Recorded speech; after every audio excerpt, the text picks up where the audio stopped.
We drop our bomb, we dip, dip, we drop our bomb, we dip, dip, we drop our bomb, we dip, dip.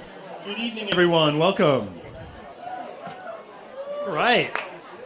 Welcome once again to Morningside After Dark. Let's hear it. All right.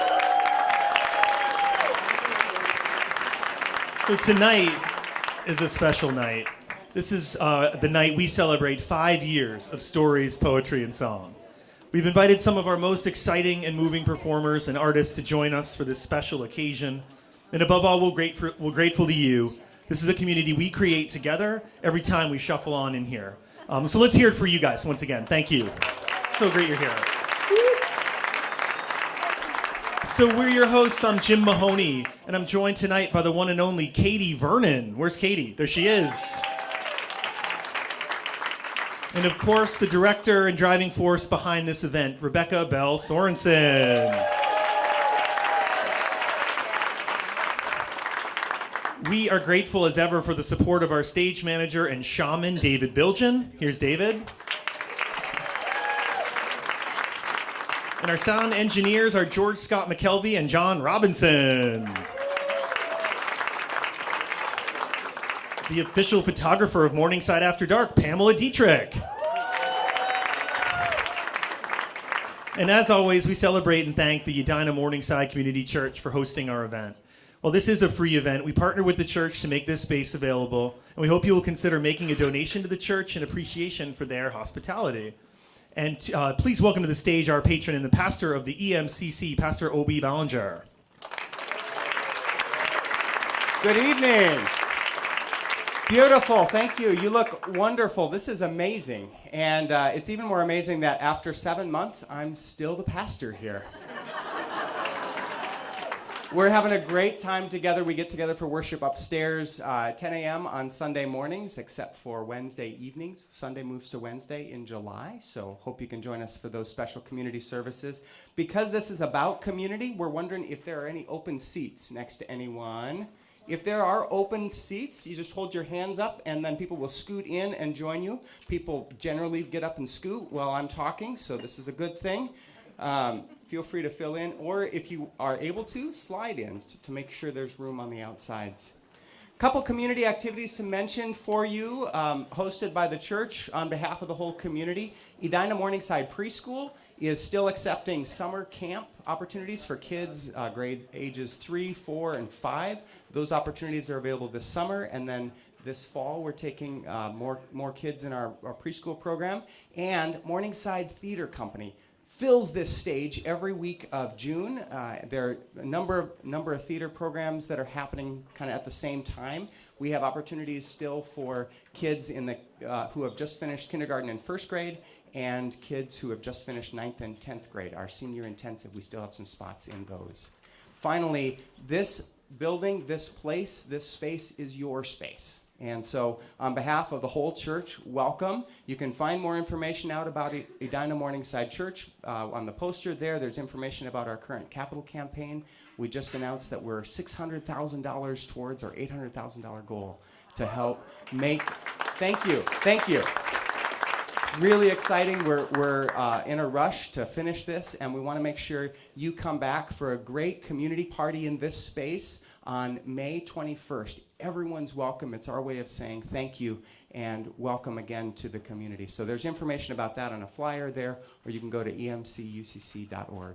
Welcome again. We're so glad you're here. Enjoy the show.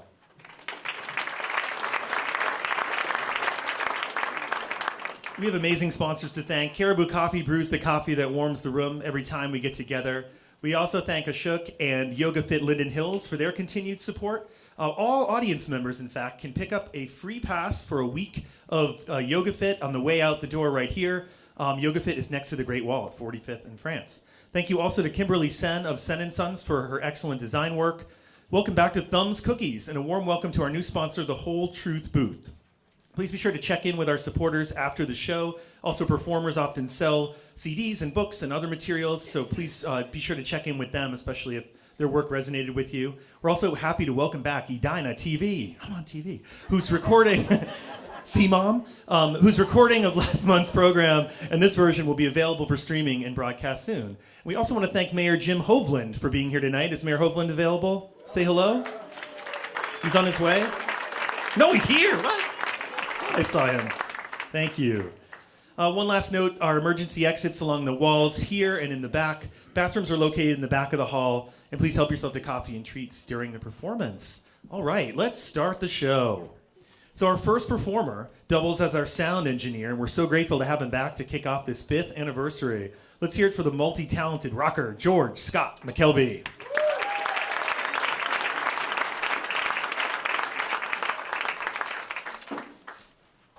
Hi, everybody.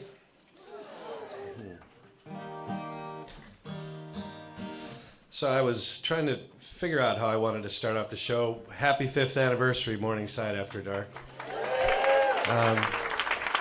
Thanks so much for having me here, and I get to see the show. So the great thing about starting off the show is that after I'm done with this, I can just chill out and have some Thumbs cookies. But kind of a gloomy day. I was going to maybe do a Prince cover, but there's so much Prince over the weekend. I love Prince so much.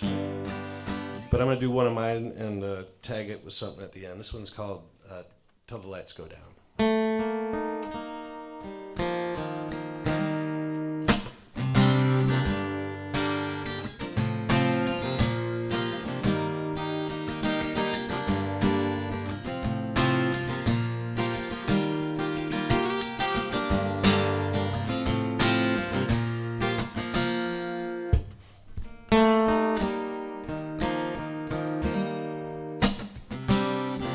I watch the shadows chase the daylight from the city.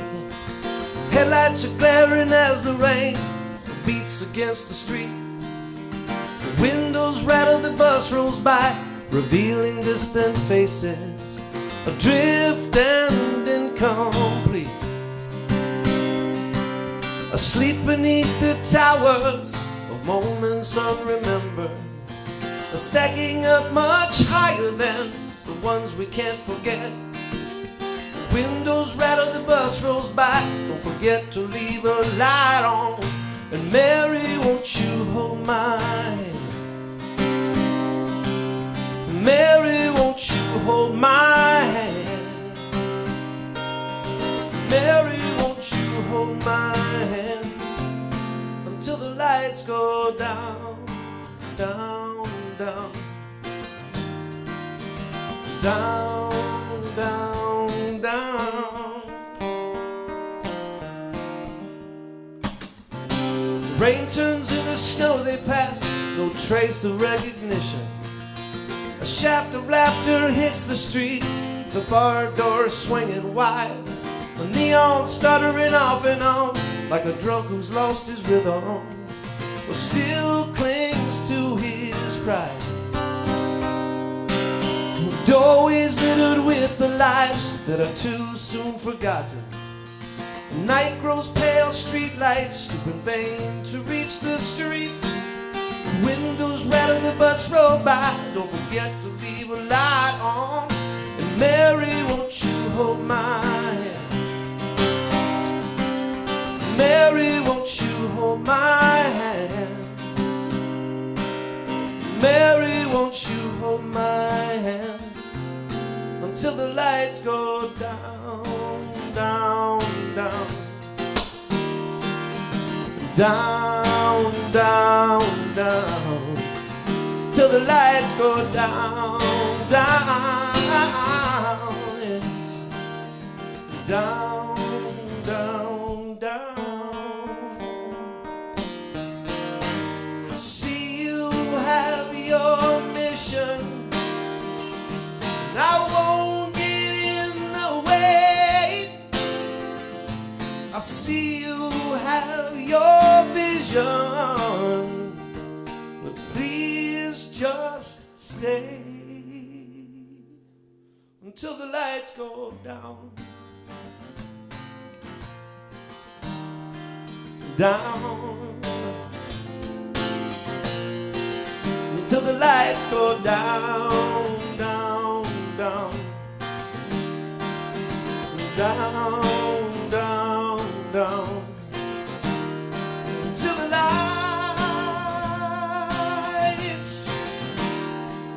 go down, down, down till the light.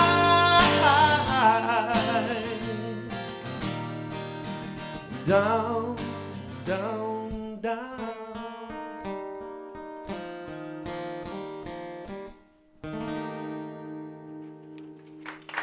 One more little one. And a kicker. Give me love, give me love, give me peace on earth. Give me life, keep me free from birth. Give me hope, help me cope with this heavy load. Trying to touch and reach you with heart and soul.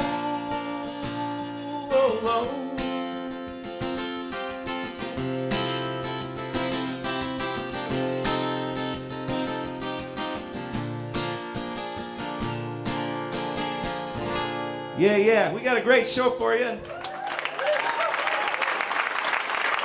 Thanks for being here.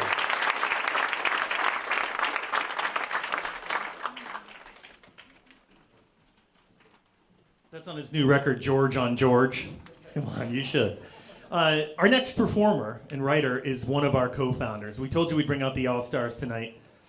She helped to found this program, but she's better known for rocking out as a member of Zuzu's Pedals and as the author of her best-selling memoir, Pedal Pusher.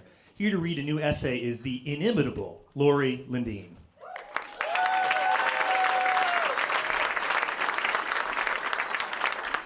Not really a bestseller. Hi, how's everyone? Okay, I wrote a little piece called Ta-Ta for Now, and I guess I'll just read it to you. I'm about to travel cross country in a fully loaded station wagon with my ex-husband and my son. We're taking our lad to college in Colorado, and we're doing this as a family. We are not the winners of the Morningside competition for the best divorce. Oh no. But we've managed to keep the co-parenting piece in check. Our son Johnny has chosen the route to Fort Collins. He'd like us to drive through South Dakota rather than the mind-numbing drive across the entire state of Nebraska. Johnny, a new driver with little highway driving time under his belt, will not be doing much driving. Have I mentioned that my ex-husband doesn't drive? Have I mentioned that my ex-husband is a rock star in the literal sense? This means that he has successfully made a living as a professional rebel. We're not yet in Albert Lee the first time he lights up in the back seat. I'm not a vehement anti-smoker. I'm a loosely disciplined ex-smoker. That said, no one has ever smoked in my car. Every nerve in my body turns to the old rage, the white-hot indignation. I see Johnny in the passenger seat stiffen. My inner dialogue reminds me that I must choose my battles and that we are 90 minutes into a 16-hour drive. Sensing the change in energy, Johnny drops his earbuds and asks me a question. Unable to hold my tongue, I say, apparently it's 1968 in the back seat. Apart from the errant smoker in the back seat, who I realize, like me, is sad and stressed, the drive is far more pleasant than I imagined.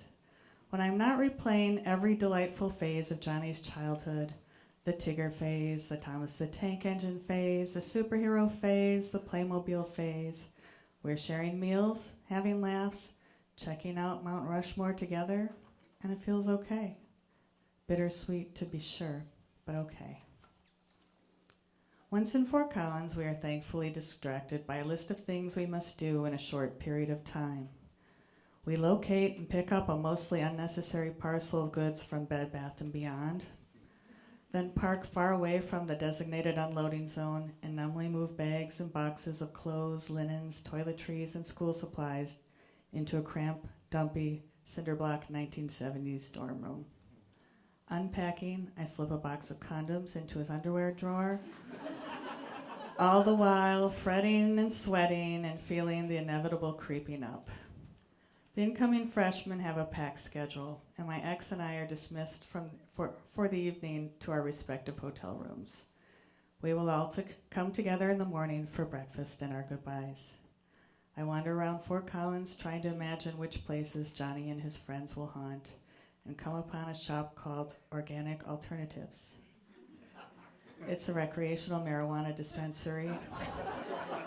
I haven't imbibed in over 20 years, yet I find myself signing in at the reception counter and waiting on a stylish leather couch for a personal shopper to call my name and take me back into the land of legalized weed. The decor is Wild West Saloon meets apothecary. I note that I am not even close to being the oldest shopper in the place, and nonchalantly I ask my super mellow personal shopper Nathan about the gummy bears I've heard so much about. Ah, edibles, he nods. And he guides me to a section crammed with cookies and candies, and I buy a canister of the sour gummy bears and leave. That night I order room service and watch TV, praying for sleep, not touching the gummies. At 7:30 the next morning, I get a text from Johnny saying that he has a mandatory meeting at 9 a.m. and can we meet for breakfast immediately. We decide on IHOP, and Johnny orders pancakes slathered in whipped cream and strawberries. This kid is clearly too young to be on his own. He barely touches his food and excuses himself to go to the bathroom twice. At almost 9 a.m., we head back to the dorm. Double parking, we step out of the car, and Johnny hugs and kisses his dad, and then he embraces me in a strong, strapping young man hug, burying his head into my neck. This is the exact position we found ourselves in while I walked the floors with him in my arms during his colicky phase, and like then, he's crying into my neck. This shocks me. I haven't seen him cry like this since I told him his father and I were separating. I'd imagined I might say, "Ta-ta for now," Tigger's optimistic sign-off, but I can only manage, "I love you, sweet baby." Reeling back to the car after he walks into his new home, I turn to my ex and say, "That was a lot harder than I thought it would be." Planting my forehead on the steering wheel, I sob. Not for long, though. I need to zip my ex to the Denver airport. He will fly back to Minneapolis. And I will pick up my father, who is flying in from Detroit to drive home with me. Composing myself, my ex says, "Wanna smoke?" "Sure," I say. Pulling up to the Delta door at the Denver airport, I watch my ex and my dad cross paths, and my dad embraces him in what I am sure is an unwelcome bear hug. Walking straight to the driver's side door of my Subaru, he says, "Move over, hon, I'm driving." I offer no argument. I feel like I just lost a limb and a job that I was really good at with one swift cut. Emotionally spent, I retire to the back seat. I eat my first gummy around noon. And by 2 p.m., my dad and I are singing show tunes together. Shortly thereafter, I demand he pull off and drive through Taco John's. As night falls, I request Dairy Queen. The gummies have blunted the rawness and given me wicked munchies. Poo-pooing my suggestion to pull over, my dad drives all night. Lying down in the back seat, I look out the window at the night sky and chime into songs from Jesus Christ Superstar, The Music Man, and West Side Story. I am 6, I am 16, I am 54, and I feel completely safe. My dad has disappointed me on many levels throughout the years. Like all of us, he is a flawed and wounded human being. But on this night, one of the most emotionally wrenching nights of my adult life, I get to relive something I thought only existed fondly in my memory. I get to have my dad drive me across country while I languish in the back seat singing along and watching the world go by. My dad, once again, is heroic in my eyes. At 6 a.m., we pull into Morningside, and I begin the confusing, uncomfortable process of settling in to the empty nest. Thank you.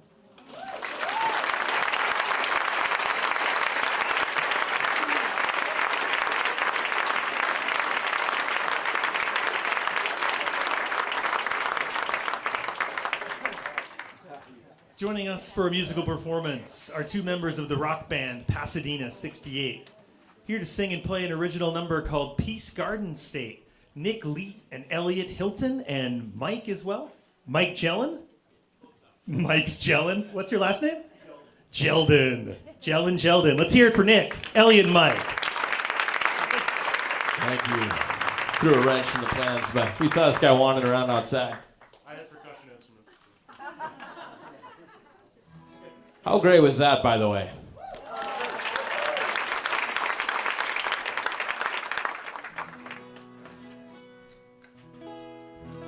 We didn't bring any gummies.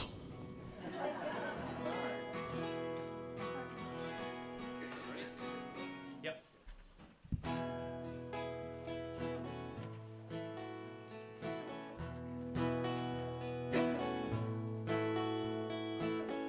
Heroes falling all stuck in their bed.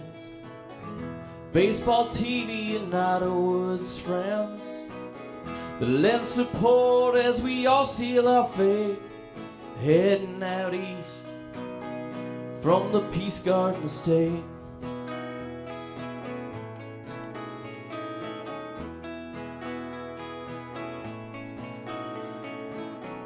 Towers falling and the lights are gone black. Guns are drawn, will the people fight back? Friends are lost and once again made, and we stumble and fall from the Peace Garden State.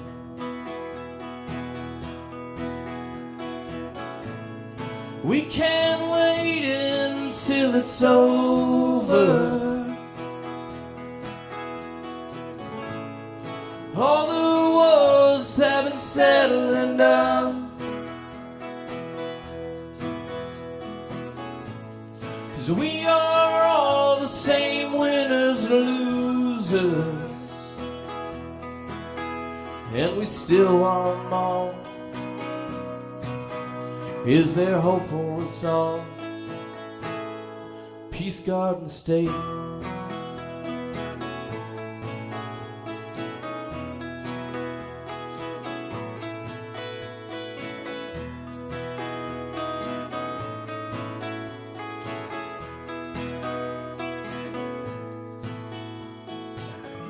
Lines have been drawn and shirts have been raised. Songs have been sung where we hide in our caves. Kids have been born and kids have been raised, and we stumble and fall from the Peace Garden State.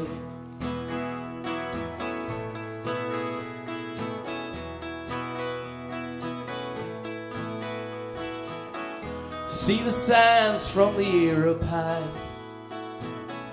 Runway sounds where the babies all cry. Love's been lost and love has been made, and we're flying away from the Peace Garden State.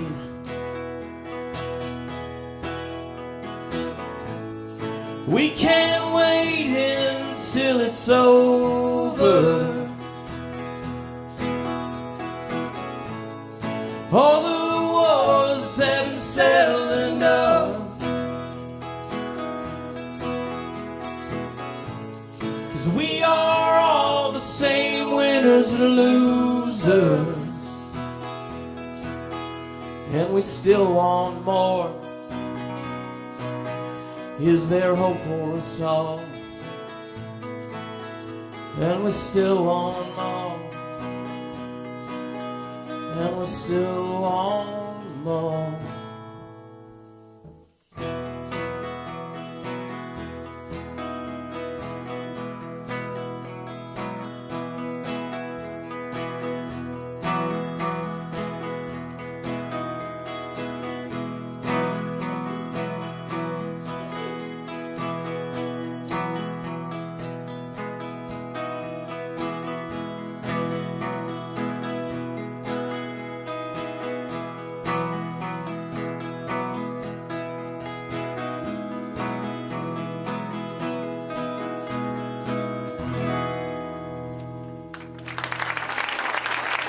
Thank you.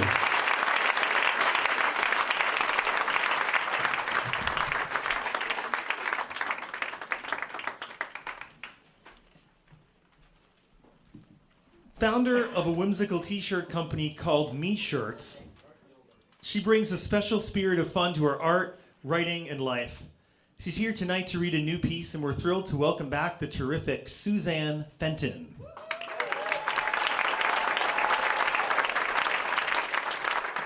Thank you. My piece is called Achy Breaky Heart, and unfortunately it's not whimsical this time. 2016 was a really sucky year. In fact, it kept sucking so hard it seemed determined to suck the air right out of our sails. From January through December, all of my heroes were dropping like flies, precisely at a time when I needed them most.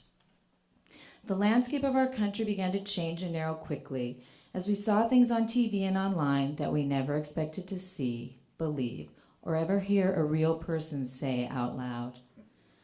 Facts were no longer facts, and news could be whatever you tweeted it was. Black Lives Matter shined a spotlight on our insensitivity and naivete towards institutional racism.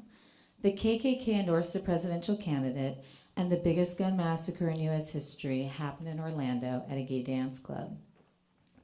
And the tiny bubbles we didn't even know we lived in all seemed to burst at once. In addition to being bullied, bitch-slapped, and pussy-grabbed, I laid to rest any hope or aspiration of ever seeing a female president in my lifetime.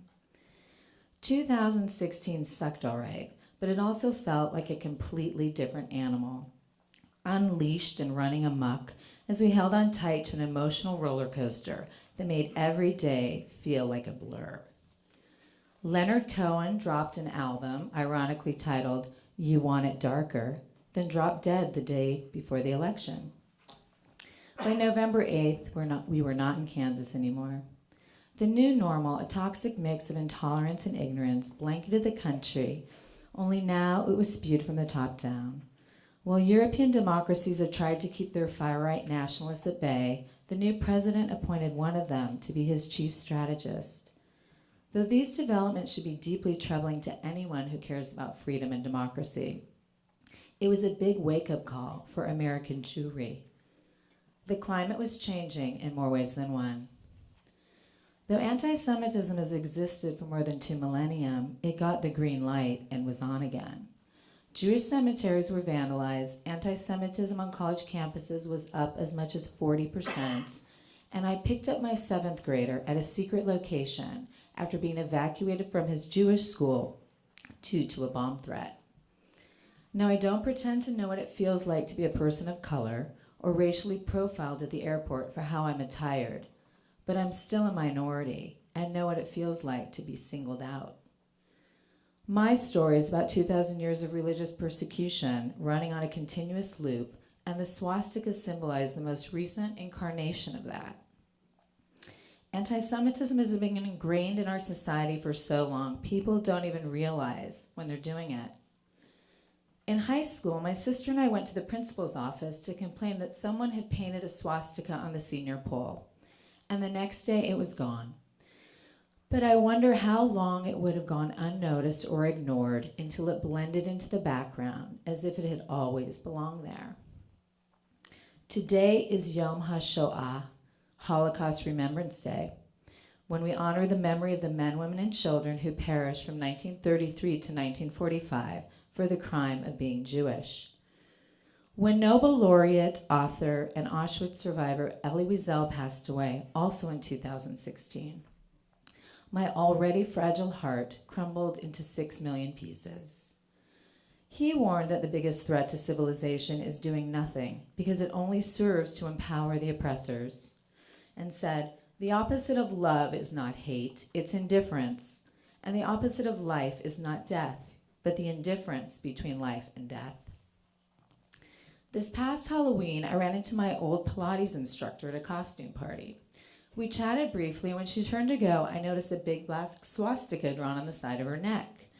And even though intellectually I knew she was supposed to be Nancy Spungen, the murdered girlfriend of Sid Vicious, I was still completely taken aback.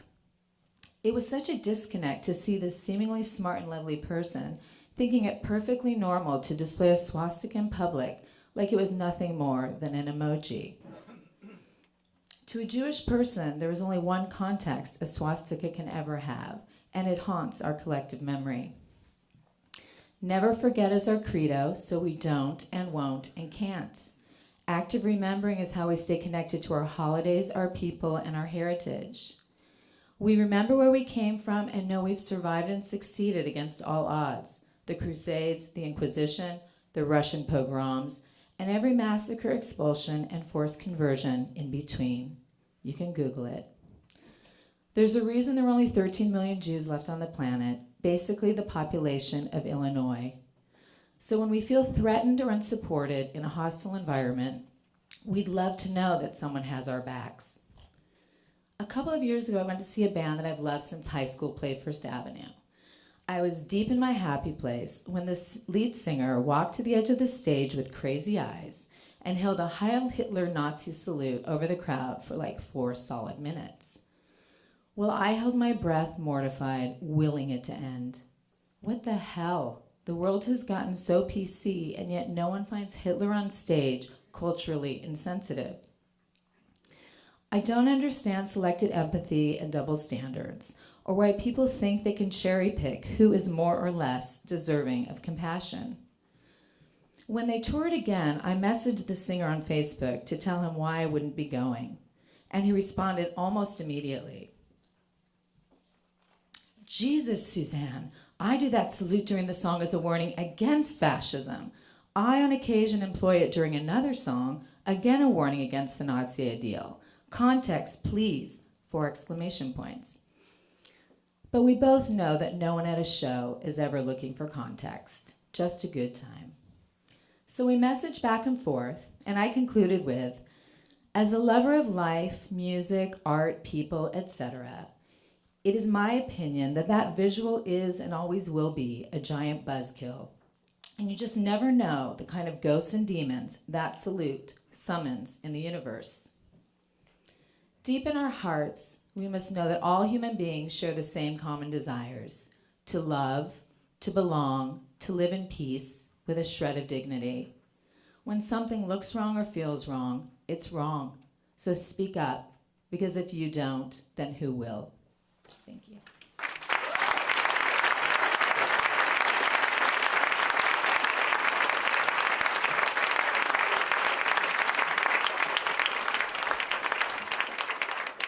He's a rogue songwriter who writes and plays muscular yet vulnerable music, always in his trademark Cincinnati Reds hat. Please welcome back recording artist with an album coming out this summer called Blood Moon, John Swardson.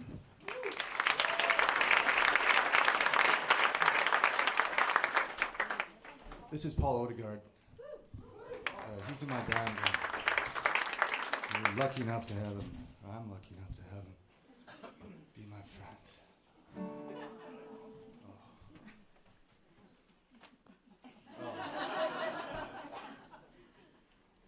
Okay. Also, Paul's never played this song before. That's serious. Good luck. It's called Through the Fire.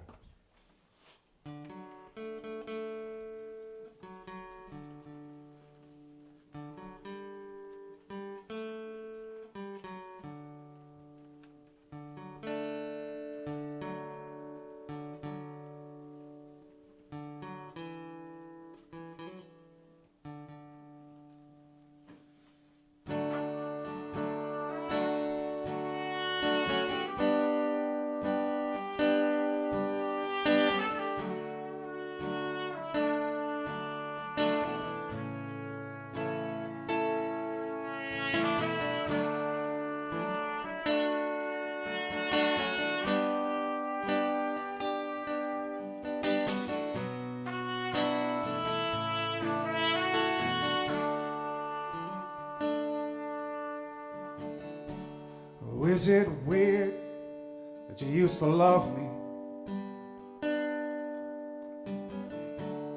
That my heart is your desire? That you wrapped me up in your wings and we flew through the fire?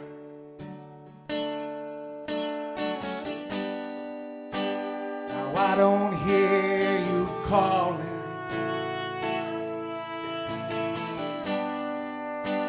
Yeah, I can't see your face anymore. I don't feel like falling.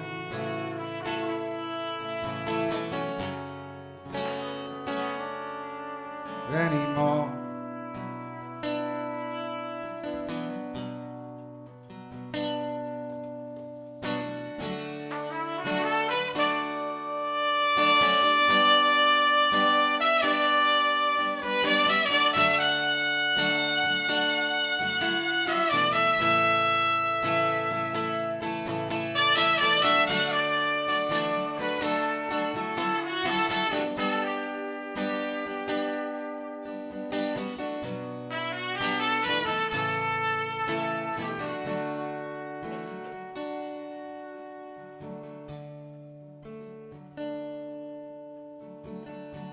Yeah, is it weird that you used to love me? And now we're buried in a song. Somewhere out there in the country, with the whiskey, cigarettes, and wine.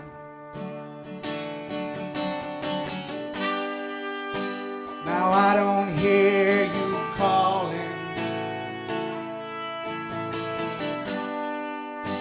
Yeah, I can't see your face anymore. I don't feel like falling.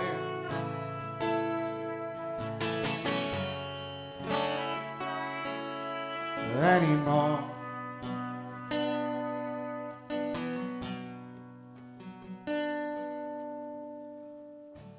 Is it weird that you used to love me? That my heart was your desire? That you wrapped me up in your wings and we flew through the fire? Yeah, we flew through the fire.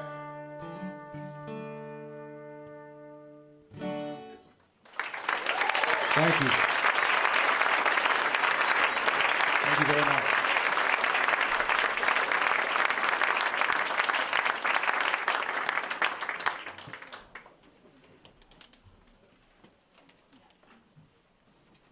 Our next performer brings people together to confront the grief of losing a child through her powerful and deeply personal writing.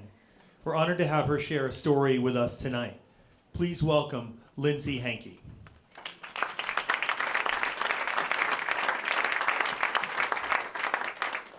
Hi, I usually write about the loss of my oldest daughter, but today I'm going to write about something else, or read about something else, and I wrote it last July, and it's called I'm Worried About Our White Boys.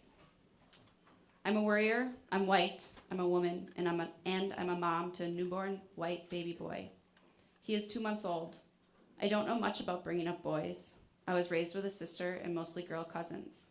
When I found out I was pregnant with a boy, I never worried about the inequalities he would face because of his gender, like I did his sister. I never considered how his race would impact his life, because the privilege that comes with being white is that you don't have to worry about it.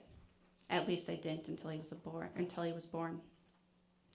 In the days after he arrived, my newsfeed filled with a story of the rape of a woman by a privileged white Stanford man, Brock Turner, who got away with violating a woman, only having to serve a 6-month sentence for his crime because the judge ruled a prison sentence would severely impact him.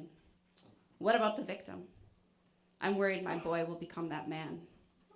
Just weeks later, 2 black men were killed. Alton Sterling was shot in Baton Rouge, Louisiana, by 2 white male police officers. Then, not even a day later in Minnesota, another black man, Philando Castile, was killed at the hands of the police, not by a white man, but by a man who works within the system of power that benefits those with lighter skin tones giving them more privileges and more lenient expectations and consequences. I'm worried my boy will become one of those men. You might think it's selfish of me to worry about my white boy. I will not have to fear for his life due to the color of his skin, worrying whether he will be murdered at a traffic stop or for selling CDs or cigarettes outside a convenience store. He will be able to wear a hooded sweatshirt and play with a toy gun without cops searching for theirs. I will not have to teach him how to watch his drink at all times during a college party for fear of roofies, or to make sure he walks home from a party with a friend for fear of being raped like I will my daughter. He will not be the violated. More likely, he could become the violator, the rapist, the murderer, the oppressor someday. This is why I worry. I'm worried about our white boys because I'm terrified for our black boys. I'm worried about our white sons because I'm scared for our daughters. I'm worried about our white boys because it is with them that we need to teach equality and what white privilege is and how to acknowledge it and combat it, along with teaching consent and power and responsibility. It is with them we need to breed empathy, compassion, and humility. I'm worried about our white boys because they will grow into white men and inherit all the privileges and power that come with that. And even with guidance and lessons about equality, kindness, and injustices, I struggle to comprehend how to combat the ingrained messages about whiteness, masculinity, and power that society will give my son, even if I preach a different story in my home. What I can do is teach my son to be kind, but kindness isn't enough. I will need to teach him to respect a person's right to their own body, which means they have the right to give consent. I will need to teach my white son that contrary to what society tries to tell you, black men are not to be feared. What I can do is teach my white son that with his maleness and whiteness comes responsibility, not special treatment. I'm worried about our white boys because I, as a white mother, don't know how to do this. I feel overwhelmed and lost, swimming in a sea of sadness and grief over the state of our country. But if mothers of black boys have to teach their sons how to engage with the police officers so they don't get killed, and mothers of daughters have to teach their girls how to protect themselves against sexual assault, I think the least I can do is try to figure out how to teach my white son how to not be the oppressor, but the supporter of the oppressed. I don't have the answers for moving forward and teaching these weighty lessons to my son. I'm new at this, being a mom to a white boy. And I'm new to speaking up about a topic I don't fully understand or feel comfortable discussing. But what I do understand is that what we have been doing isn't helping. I understand that the killings of black boys and the raping of women and the apathy of the white and the privileged is wrong. So what I am doing is I'm starting to listen more and speak less. I'm starting to read. I'm starting to speak within my own community. I'm starting to teach within the walls of my home, because if we don't start by worrying about how we raise our white boys, we will forever fail our girls, our black boys, and each other. We should no longer put the burden of fixing this mess on the oppressed, for it is we, the oppressors, who need to change, and it starts with changing how we raise our white boys.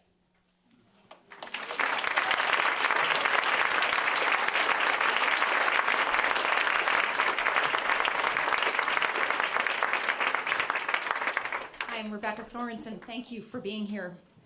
She's headed across the pond in just a few days to bring her deeply personal and winning original music on a tour through the UK, her homeland.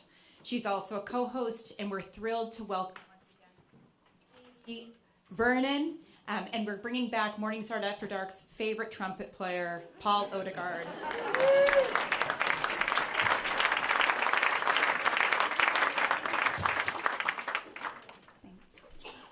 I'm not this tall. All right.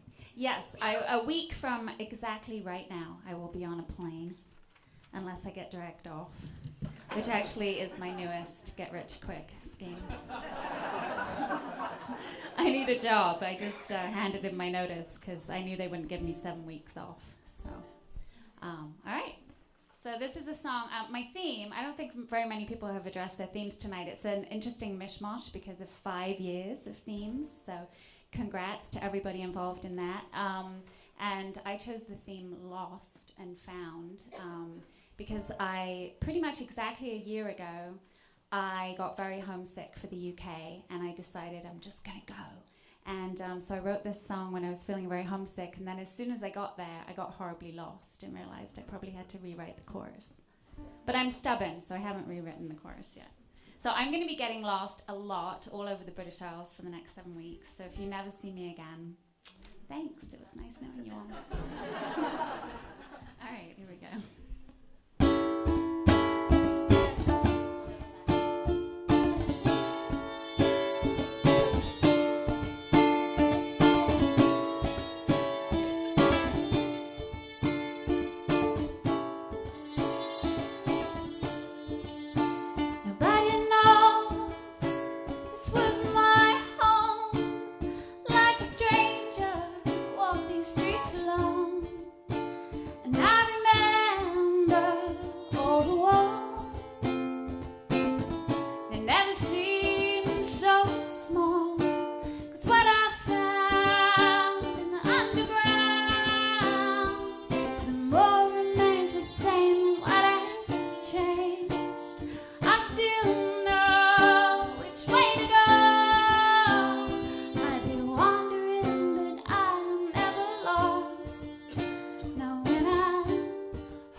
Thank you, Paul Odegaard.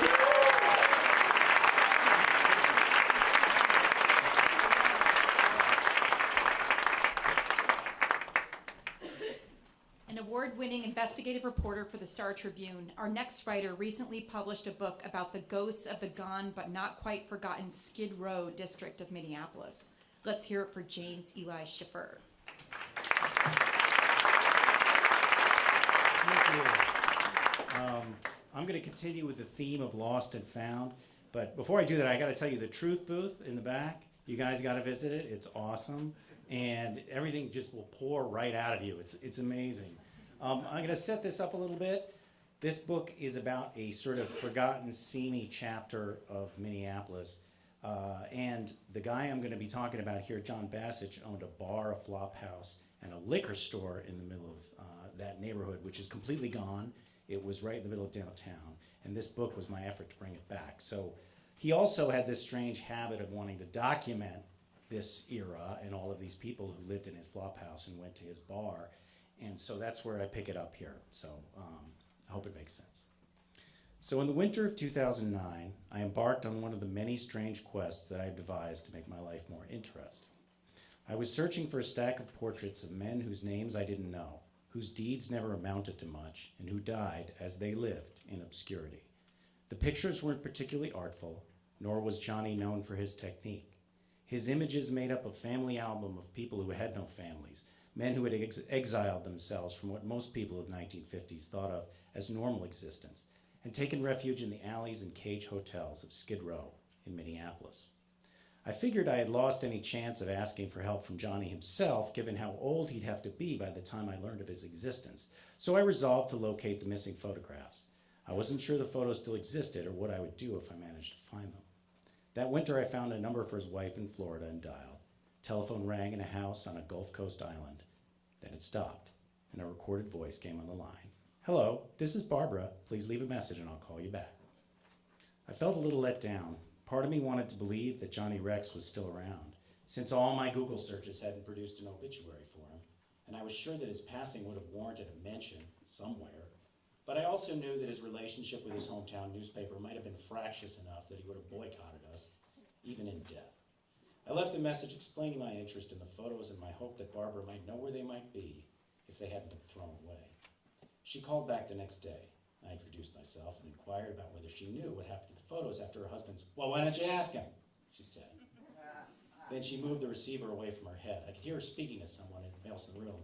"John, there's someone here from the Star-Tribune who wants to know about your photos." A month or so later, a fat envelope with a California postmark arrived at my bungalow in Minneapolis. A documentary filmmaker had been holding on to the photos for an art project that never materialized, and Johnny made a call to San Francisco and told him to send the photos to Minnesota. After some negotiation, the filmmaker probably realized it was one of those things he would never get to, so he sent the pictures back to their city of origin. I ripped open the padded envelope and pulled out a black box, about the size of a thick paperback book, made of acid-free archival cardboard. I opened the box. Inside, curled against each other like old tarnished spoons in a drawer, were the brown studies of men frozen in the 1950s. Their faces showed the wear of years of hard living. I saw gap-toothed smiles, deep lines, sunken cheekbones, inflamed noses, sometimes black eyes and fresh lacerations. They wore suspenders and plaid shirts, dungarees, occasionally a blazer, collared shirt, even a tie. Most of these guys were clearly indulging the photographer, perhaps with the fear that if they didn't, that offer of a flophouse cubicle or a fifth of muscatel wine would be rescinded. Some leaned back on a worn-out-looking couch. Others sat in an office chair with a backdrop of shelves crowded with bottled liquor and wine. On the backs of the photos, sometimes Johnny had written a line or two in a neat script. "A hard worker, married an Indian from the South. William M. Johnston. Skeeter the Clown tried to kill Johnson.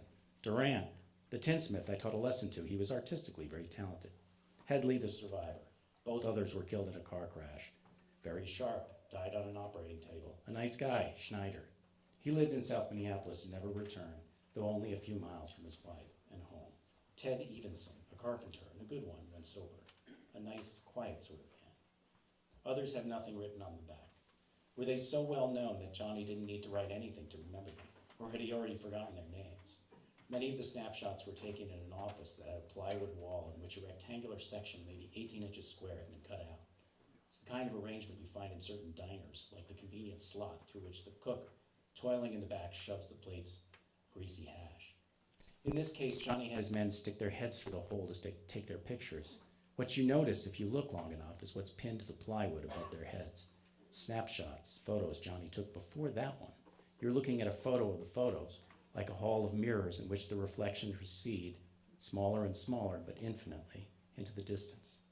Then you notice that the photos in your hand are perforated at the corner by pinholes, or they've been pinned and unpinned so many times the corners have fallen away. You realize that this hall of reflections takes you back 50 years into the past, back to a time when the largest city in Minnesota was home to the most notorious skid row in the upper Midwest, the biggest main stem from Chicago clear to Spokane, and its king was a short, fiery guy named Johnny Rex. Thank you.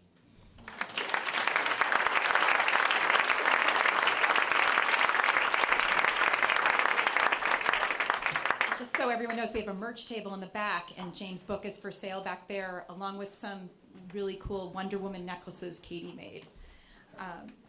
This talented and versatile songwriter and performer is back to deliver an original song and is thrilled to share the stage with her sister Tamara. Please welcome the lovely Allie Gray and Joe Bayer.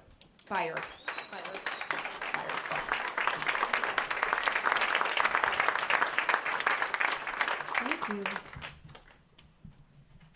Yes, my name's Allie, this is Joe, and now we're kind of talking about themes. And we had the theme of spring break. I'm sorry.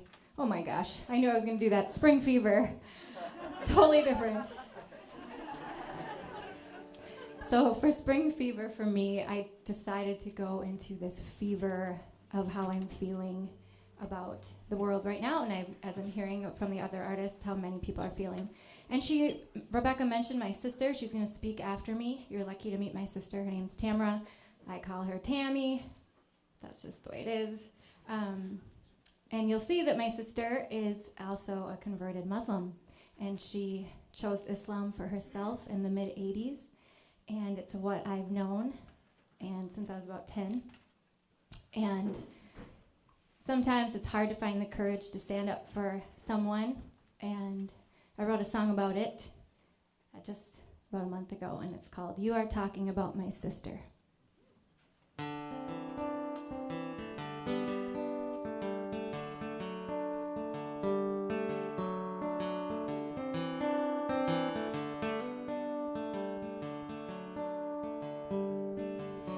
I feel so damn helpless watching it all play out. Everyone seems so damn reckless. Some keep it in and some lash out. And here I am, so tight-lipped, wanting all to speak out for me. I'm so afraid to rock the boat, taking my cue from Let It Be. But it's time to find the courage. It's personal to me, you see. You are talking about my sister. She practically raised me. She raised 3 kids on a teacher's budget. She wants to change the world and still finds faith in it. She believes in God and bows in His mercy. Please tell me what's the controversy. She loves grape nuts and strong black coffee. She hates to cry, that's where we disagree. She feels injustice and won't take the blame. I'm fairly certain we don't feel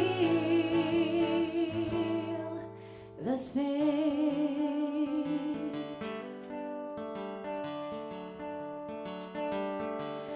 I get you are scared of what you do not know, but I'm tired of giving you a pass.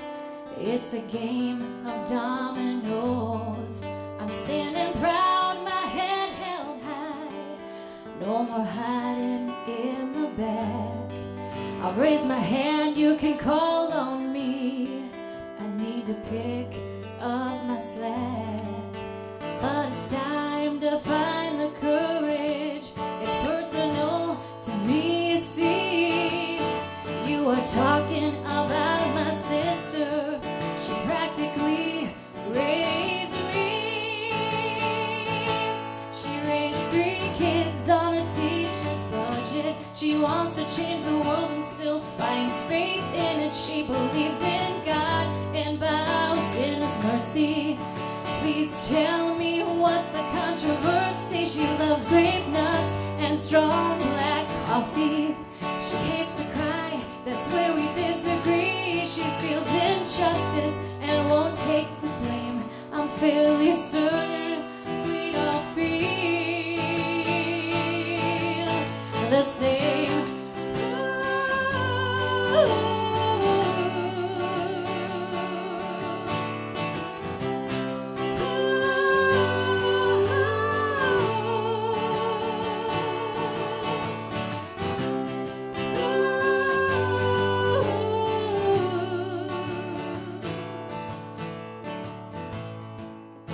She raised 3 kids on a teacher's budget.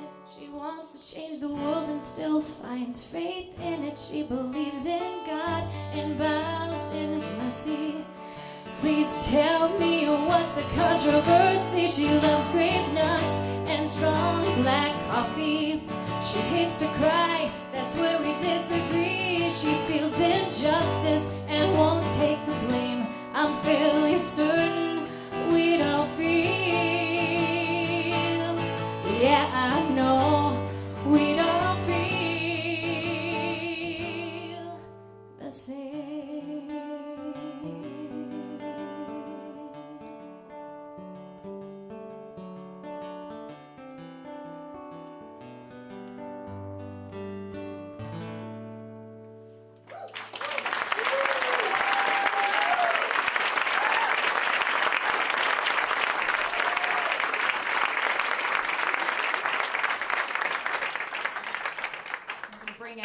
Sister, a sought-after speaker on issues of gender, Islam, and spirituality. It's an honor to have Tamara Gray.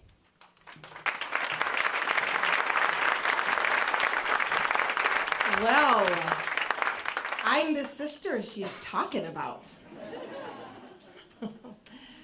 My name is Tamara Gray, and I really am Allie's sister. I am her sister, and I am your sister. And to be a sister means to be the same, and it means to be different. I take my coffee black, I think you heard her say that, and she takes it with cream. I eat cheese, and she eats carrots. I am her sister, and I am your sister. You do remember me, don't you?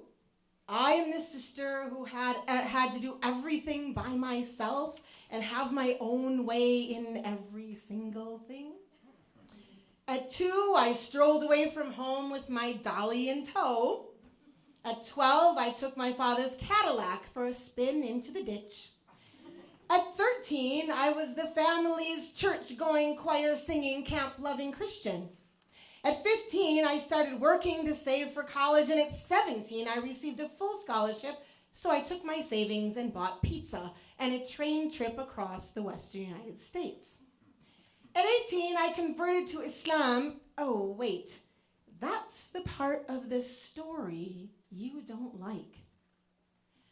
That's the part that makes you think I'm not your sister. Oh, but I am. I am your sister. I am a sister to every person who stood up for what she believed.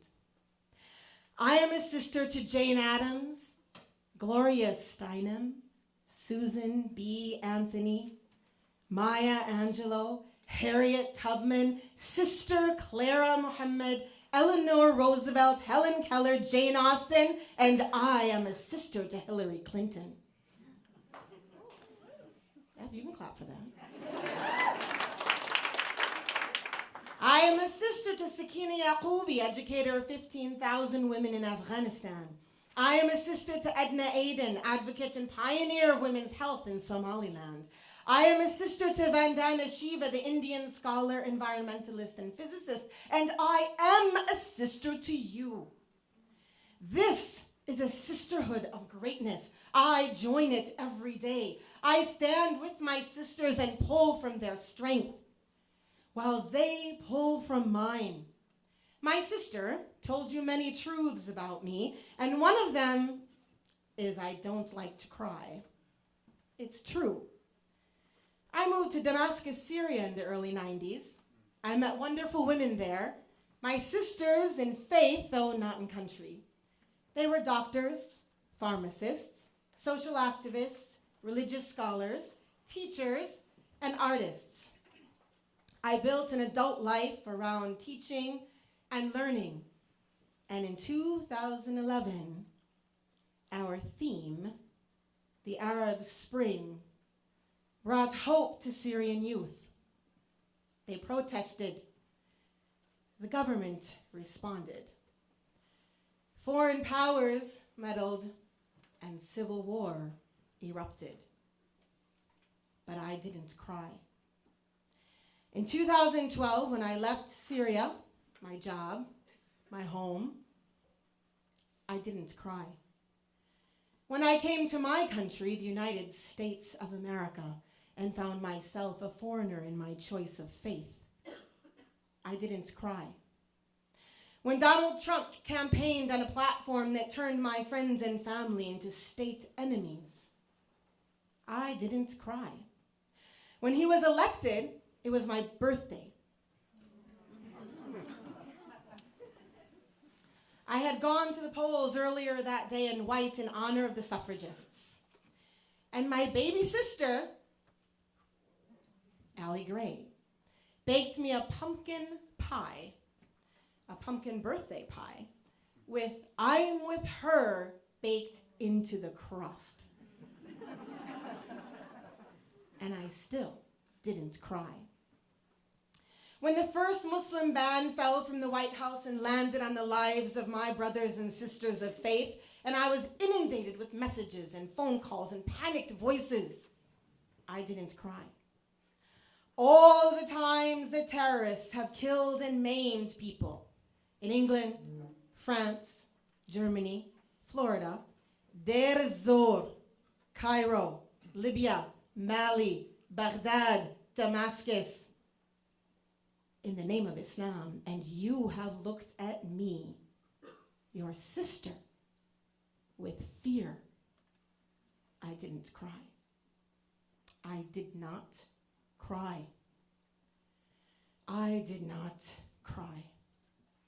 I am saving all of those tears and creating a wave of change.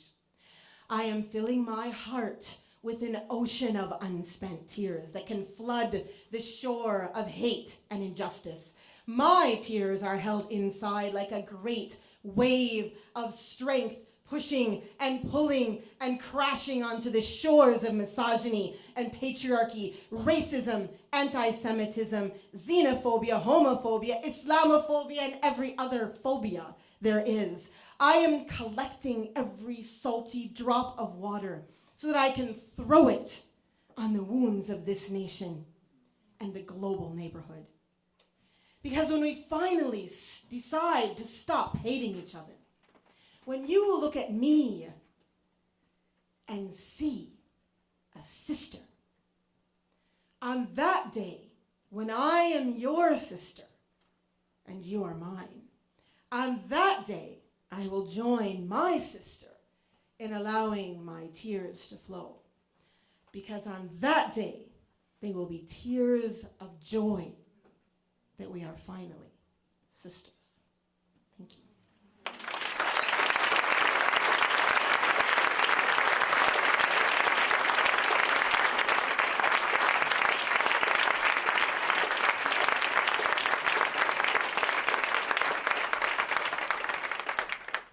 Folk singer and songwriter who delivers her deeply felt Americana as a touring musician, we're thrilled to have her join us for the first time.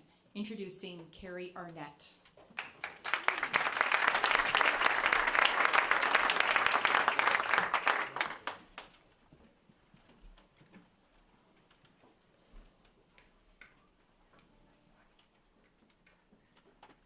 How's everybody doing right now?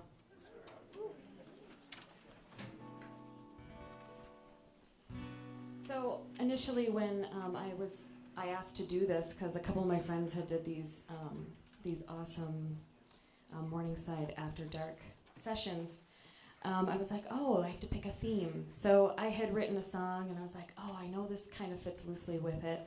And then I got kind of freaked out, so I was like, okay, I'm gonna switch the song, and the theme that I chose was Conversation Hearts, because this song that I'm gonna play for you, I kind of wrote the lyrics as a reminder to myself to always remember that you are more than enough, and that when things in life get troublesome, you can always get back up.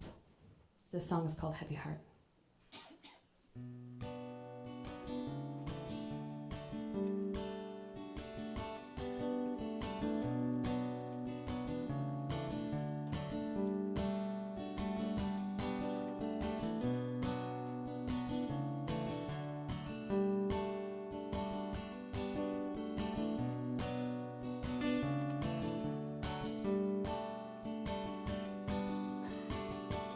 Looking on the Midwest skyline, the fever sets into blood, altering the thought of leaving. These feelings of not being good enough. 40 days and nights into the wild. 20 years living in the past. You play those tapes inside your head, hoping that it won't last.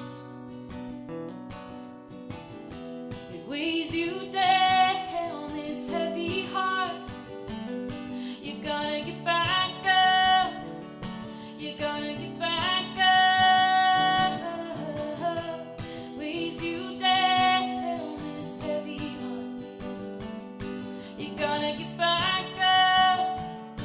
You gotta get back up.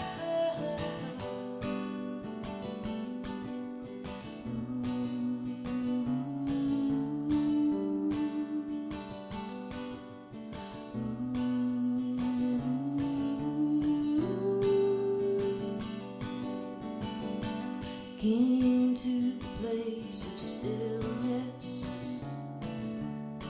in the madness of desire.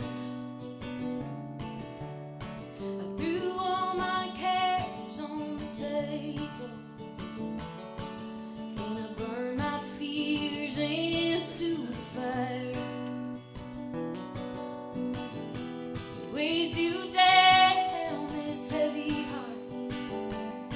You gotta get back up. You gotta get back up. Weighs you down, this heavy heart. You gotta get back up. You gotta get back up. Ooh, this heavy heart.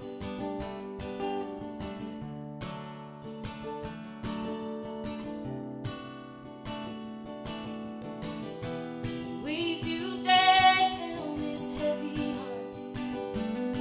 You gotta get back up. You gotta get back up. Weighs you down, this heavy heart. You gotta get back up. You gotta get back up.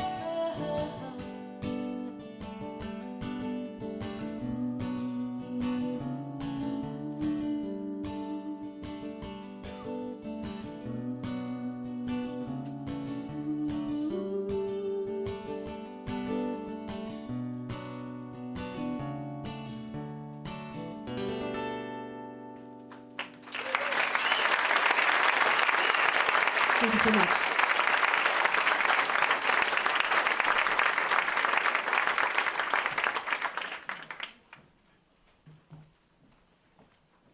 A teacher, writer, and mom. She's a perennial favorite here at Morningside After Dark. Let's welcome back to the stage to read an original essay, Roseanne Chang.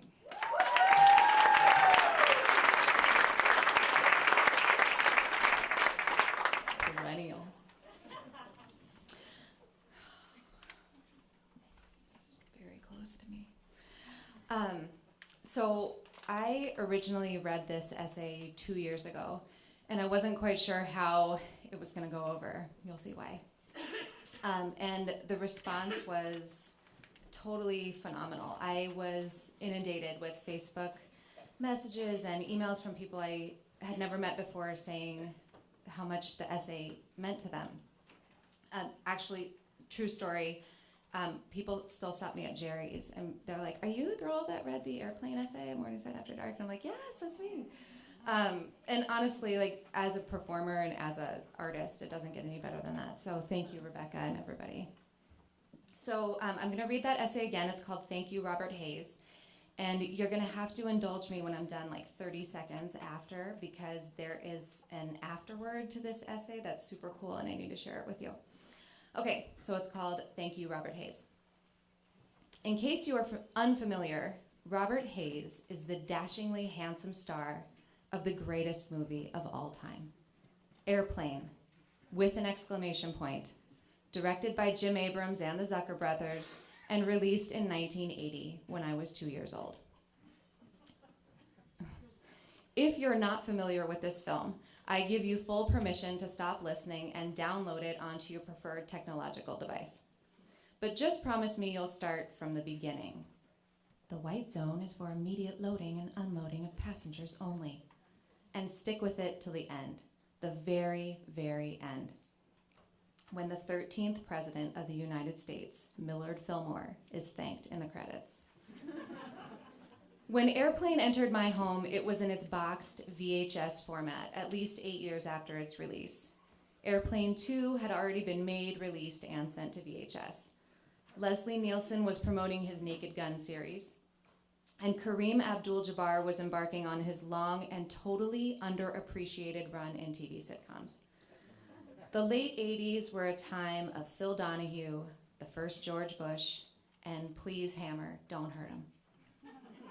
I was 12 years old, an awkward Catholic school kid, smack in the middle of all that awesome.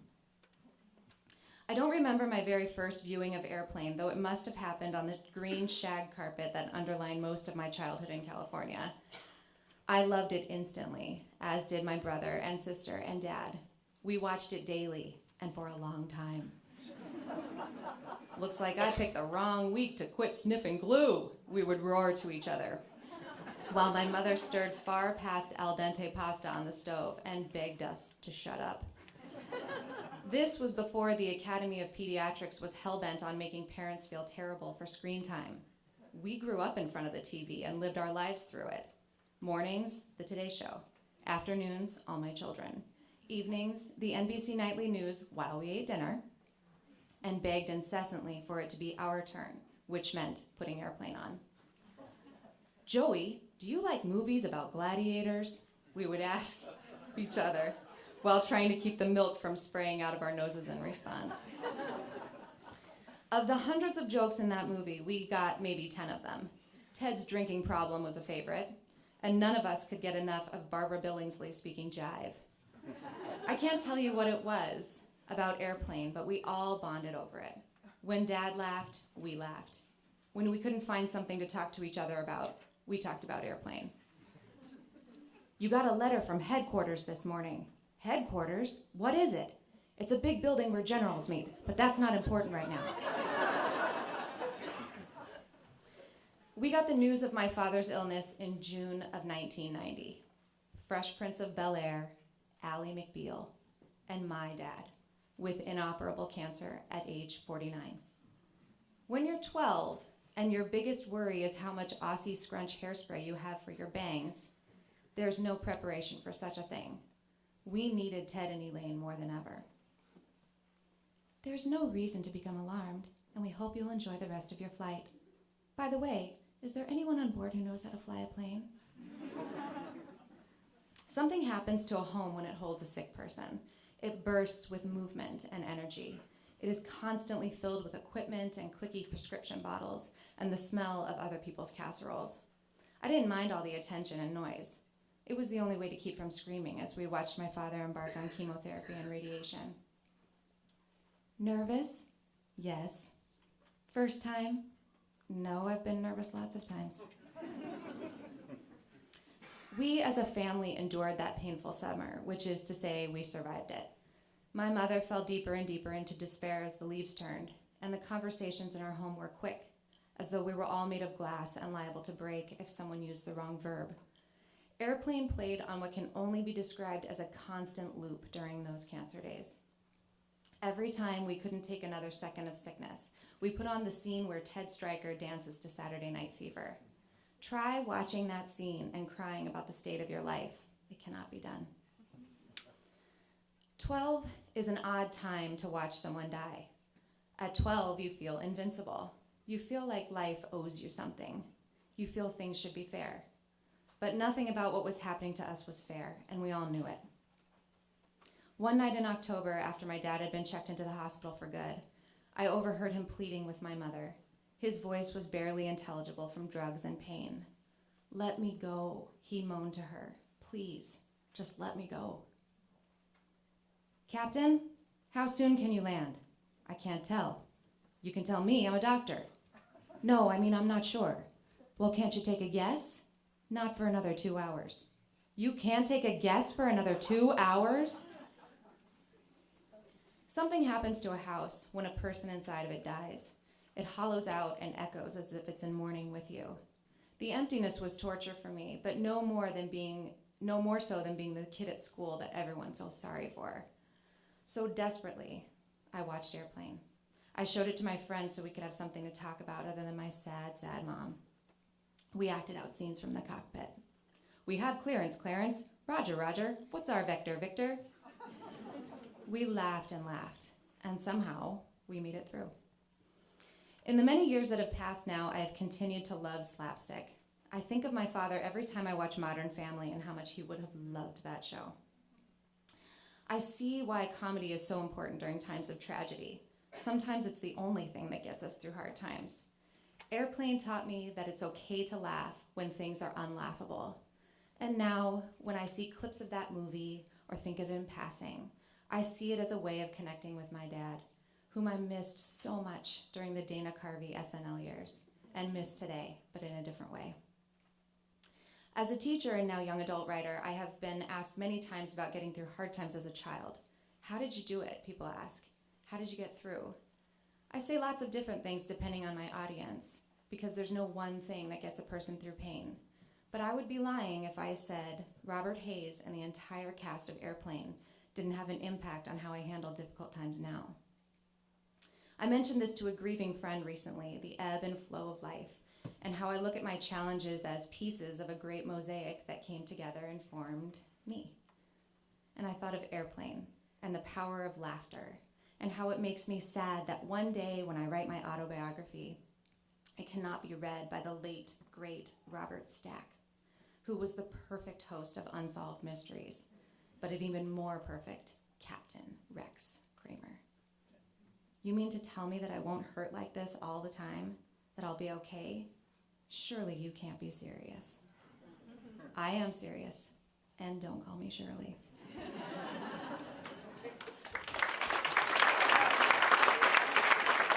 Sorry, so there's an afterward.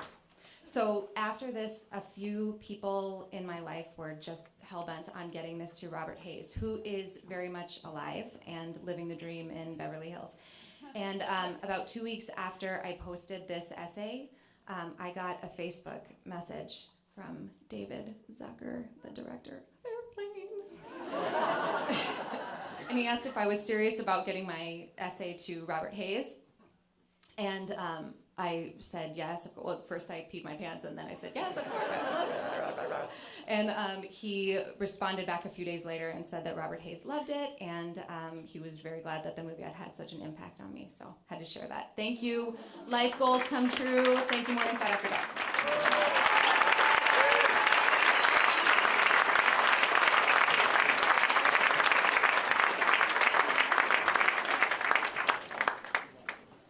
Is both a solo artist and as the leader of the energetic rockers, The Receptionists. This songwriter recently released his acclaimed album, Complicated Compliments, to terrific reviews. We are thrilled to have him take the stage tonight. Please welcome Doug Collins.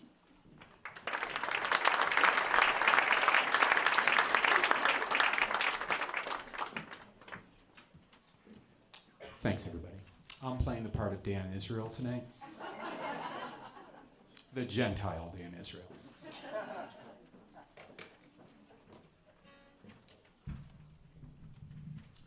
But I picked out a theme, for tonight, and I was looking things over, and then they had lucky or unlucky. And I was thinking about things that we consider lucky and unlucky in our lives. Like tonight, just like I feel very lucky. I'm in this beautiful church, this wonderful audience. This is great. I'm also lucky it's in the basement, because if God stops by, he'll have trouble finding me. And then there's things that you look at in life and you like just the way you see it. It's just like sometimes you think something that was really unlucky could actually be very lucky for you. So I have a song, and surprise, surprise, it's called Lucky. Thanks, everybody.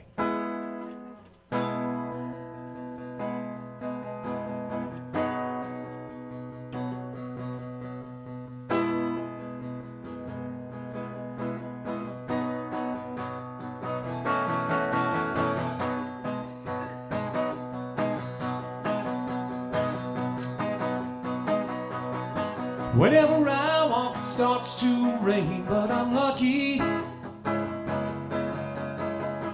Gets wet and cold, but that's okay, 'cause I'm lucky. 'Cause I go home to an empty bed. I should be lonely, but instead I'm not with you, so like I said, I'm lucky. Oh yeah, I'm lucky.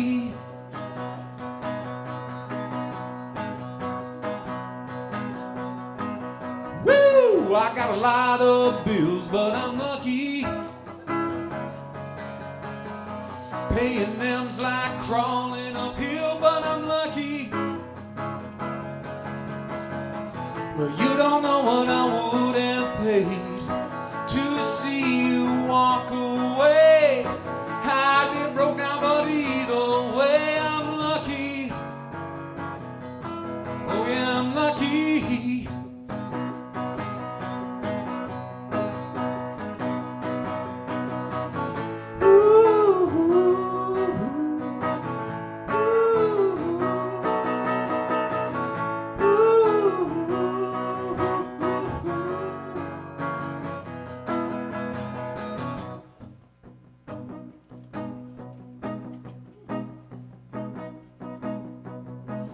Sometimes I get to wondering if I'm lucky. Do I really have anything? Am I lucky? Yeah.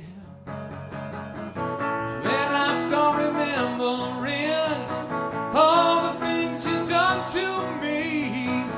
And I thank God I'm free 'cause I'm lucky.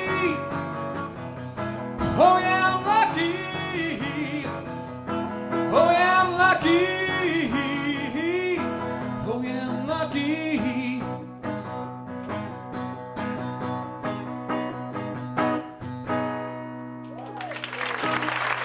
Thanks, everybody. Love you.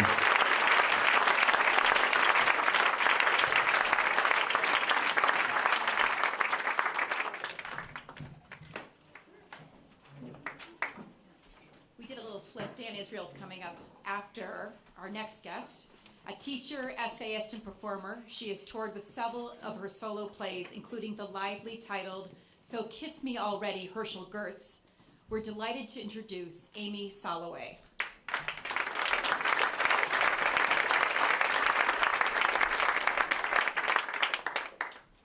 Thanks for being here, you guys. The theme that I was assigned was dumped, but this is sort of an atypical look at that theme. The swimsuits were made in Estonia. That's what the tags said. They were sewn into the necks of the Soviet-strength blue burlap reinforced with steel wool and anguish. Estonia. And under that, the mysterious sizes we Americans were not privy to comprehending. All my best friend Lori and I knew was that most of the girls in 6th grade Phi Ed took a swimsuit in 23 or 25, while both of us wore a 59. I know. And 59 was as big as those swimsuits went, which meant that we were larger than almost all of Estonia. And by extrapolation, the entire planet. And every Tuesday, swim day, our class lined up single file and naked at the locker room counter, and Ms. Glebe, our gym teacher, beamed as she bestowed teeny Russian suitlets upon Kathy Stark and Jenny Larson, who held the 1st and 2nd place records for the mile, respectively, and then hurled a suit at my glazed pink donut body. Her harpoon eyes said it all. And the other girls said the same things with their mouths. Ugly, fat, pig, chubbo, blubber, oink, oink, oink. What do you eat anyway, you whale? You whale. Don't get me wrong, they used these same words on other days of the week as well. They weren't just reserved for Tuesdays.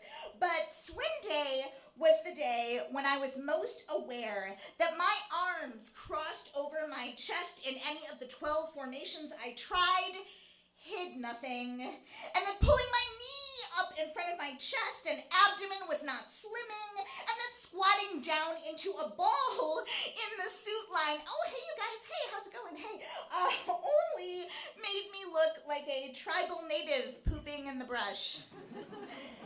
And that nothing I offered the world, not humor or artistic ability or a college-level vocabulary or award-winning spelling, North Shore B champion, yes, thank you, could make up for the size of my swimsuit. Ugly, blubber, whale. And the only life preserver I had to save me from drowning was Lori, who I clung to, not while we stood there nude, because that'd be weird, but metaphorically. She was my solid-bodied solidarity sister. Lip smacker, sharer, sleepover standby. We had the same night retainer.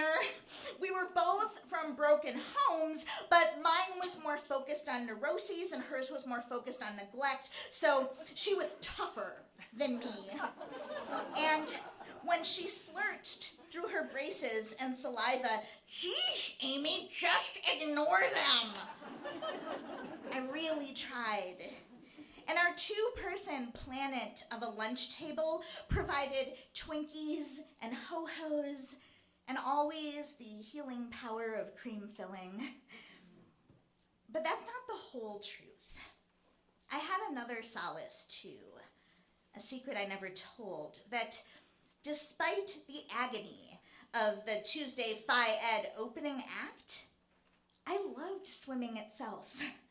I wasn't fast or perfect, didn't set records or beat a clock, scored 0 points for the hundreds of teams that perceived me as a lead diving bell and chose me last. But I felt at home in 10 feet of pool, calmer and more myself than anywhere else, liberated from gravity, able to let go of that weight and everything it meant.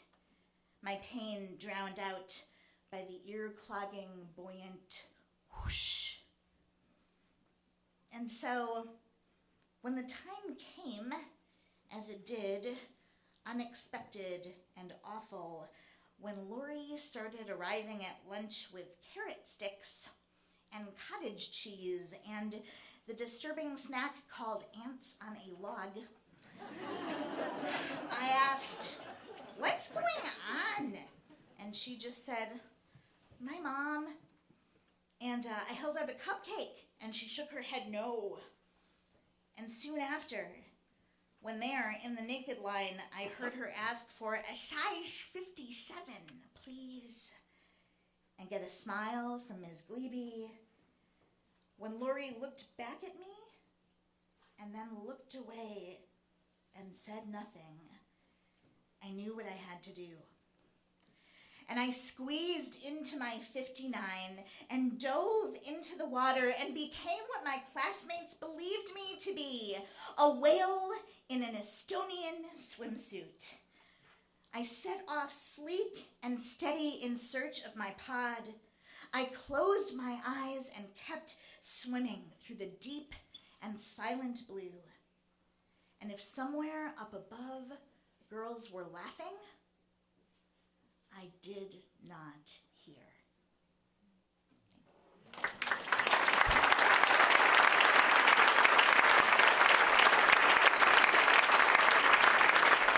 Thank you.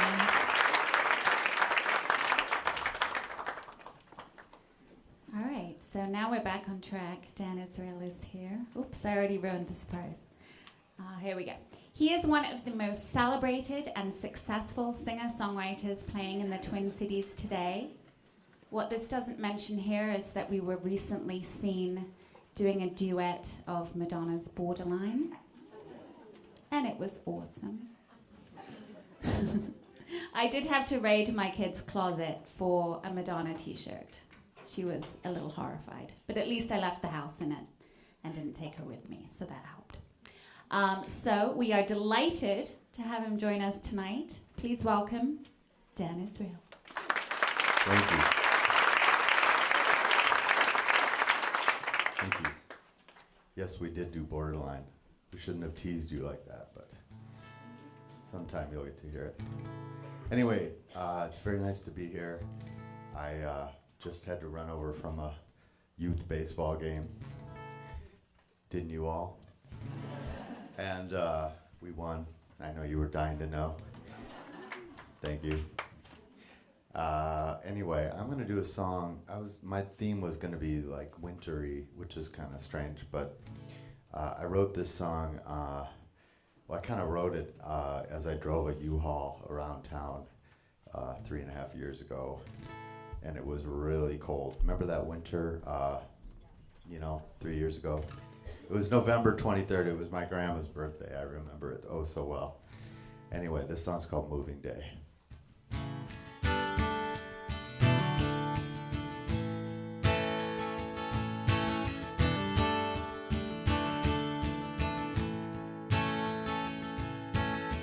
Yes, it's time to get along now, to write this song now, so painful and strange. Don't understand, we made it so long now, something went wrong now, no choice but to change. And I guess it's moving day. Maybe it's better this way. And I feel nothing but sad that everything ended this bad. Yes, it's time to write a new chapter. Despite all the laughter, it's tears that now flow down for the count, not just on the ropes now. We had such high hopes now, got nowhere to go. And I guess it's moving day. Maybe it's better this way. And I feel nothing but sad that everything ended this bad. Over and over and over again I insist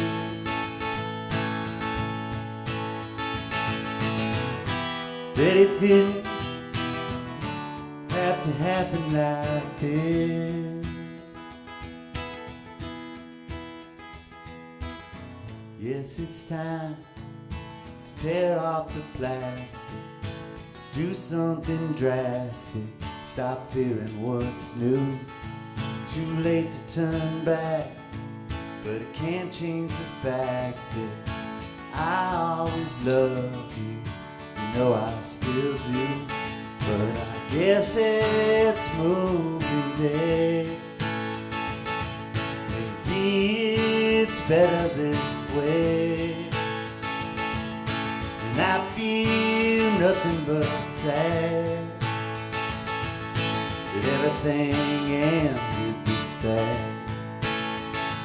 And I guess it's moving day.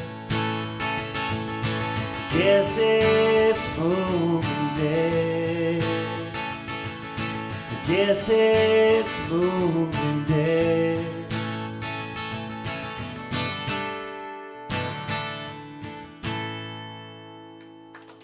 Thank you.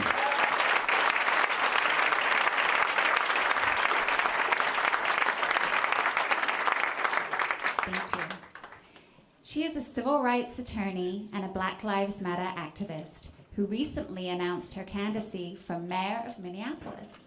We are honored, that's a pretty big understatement, we are honored to feature our next guest, the Reverend Dr. Nikema Levy-Pounds.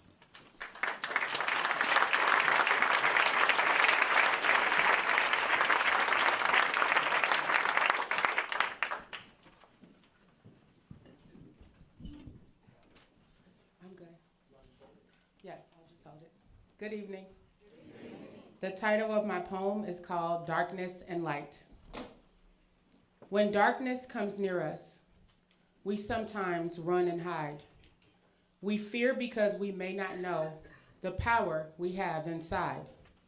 Sometimes society fools us into thinking we have no choice, and so we choose to remain silent instead of using our God-given voice. Silence is deadly, and when chosen, oppression reigns supreme. Silence is acquiescence and prevents us from ever achieving Dr. King's great dream. Let's think about the oppression that has happened throughout history. Why so many chose to sit on the sidelines will always be a mystery.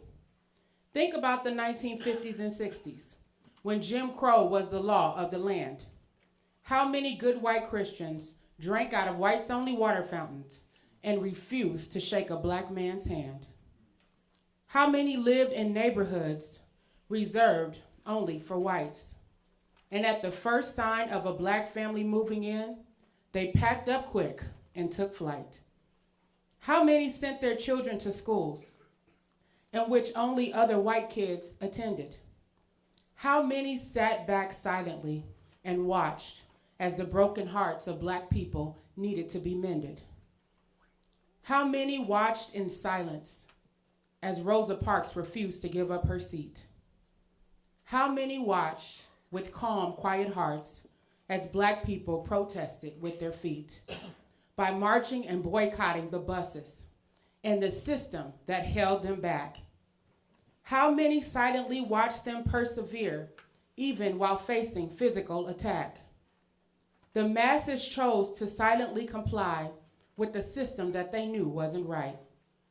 Many chose to remain in the darkness, while just a remnant chose to walk in the light. And sadly, the struggle for justice continues across the country and in many cities and towns. We have witnessed the shootings of unarmed black men from Trayvon Martin to Tamir Rice and Mike Brown. This type of darkness is sometimes so overwhelming that we become desensitized and forget how to feel. And it's not just something happening way over there. That darkness snatched the lives of Jamar Clark and Philando Castile. Even with the sadness, the death, and destruction, we still have an opportunity to choose. Will we choose light or will we choose darkness? If we are silent, we automatically lose. We must make our voices heard, rise up, and strive to keep up the fight. Say no to the darkness. Say no to the silence. And resolve to be that bright, shining light. Thank you.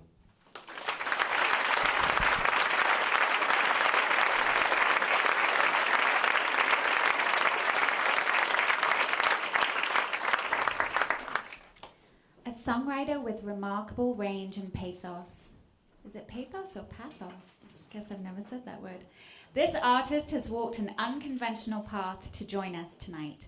From playing French horn in the Duluth Symphony, to living in a Salvation Army in New York, to a thriving career as a songwriter and performer, please welcome Julia Douglas.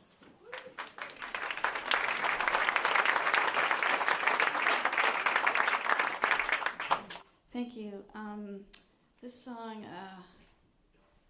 I guess this theme would be, I don't have a song for any of the themes, but I said I had one.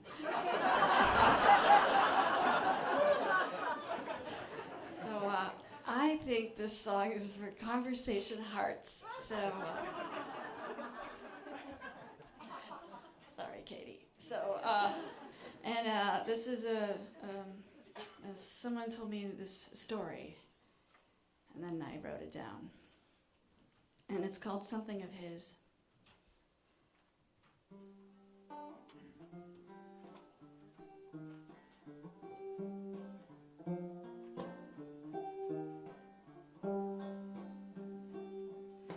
I know I should have called first. I'll be on my way. It's just I'd like, please, something of his. I know I should have called first. I just like to say, I just like something of his he used to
He's got something of his that has his eyes. There was the sin of omission. It was long ago. No one was hurt. Nobody needs to know.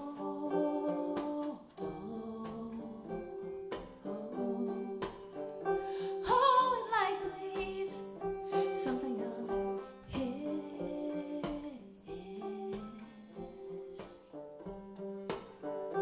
Oh, and like please, something of his. Oh, please, something of his, and then I'll be on my way.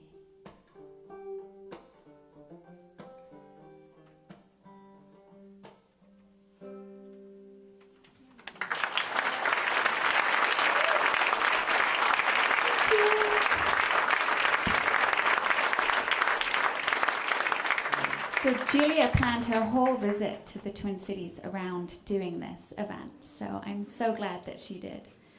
All right, here we go. An actor, improviser, comedy writer, and teacher, and founder of several comedy collectives, he's also a producer of a podcast called Not About You.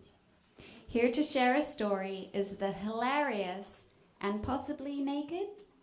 Well, no, he changed his mind. The hilarious and fully clothed Levi Weinhagen.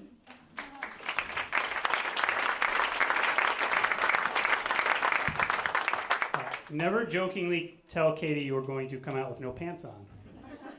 It's a lesson for all of us, really. Hi, everybody. I don't play any instruments, so I'm going to use words.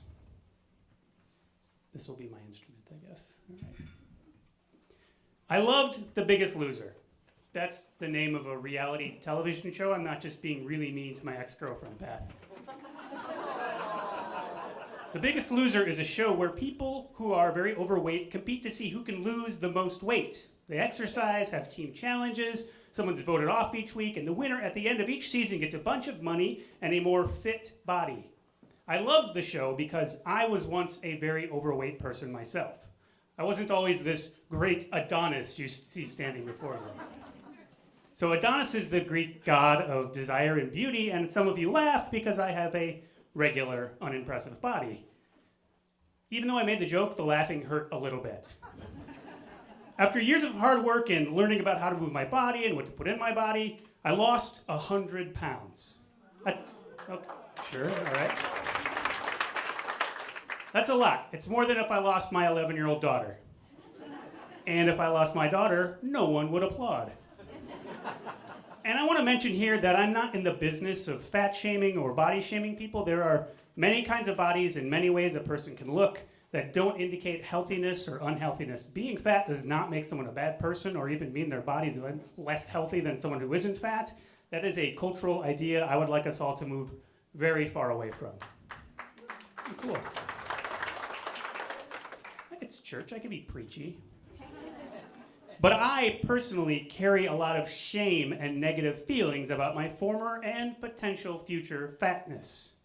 I lost that 100+ pounds years ago. And even though I've lost that weight and it's been gone for years, I still feel like a fat person.